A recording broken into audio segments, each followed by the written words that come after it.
Magandang araw po muli sa inyong lahat. At gusto ko pong batiin ang mga mag-asawa sa inyo, ang mga may karelasyon, ang mga may jowa. Happy Valentine's Day po sa inyong lahat. At gusto ko din pong i-greet yung mga single sa inyo na kamukha ko. Happy Independence Day po sa inyo. Nung minsan, meron pong isang kwento tungkol po sa bagong mag-asawa. Kakakasal pa lang po nila. Naglalakad daw po sila sa daan. Pagkatapos, itong lalaki, bigla, hinawakan yung bisig, yung kamay nitong asawa niya. Hinablot siya. Nabigla po yung babae. No, nagtataka siya. Bakit? At sabi po nitong lalaki, "Honey, tignan mo oh, may tubig sa daan, may putik. Baka mabasa ka." At ito naman pong babae, kinikilig pa. "Oh, thank you." Sabi naman po nitong babae, no? After 10 years ng kanilang kasal, naglalakad muli doon sa daan.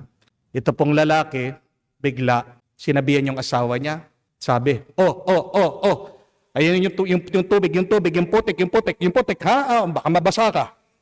Nag-iba na po. Pero lumipas po ang 20 years. Naglalakad na naman po itong mag-asawa.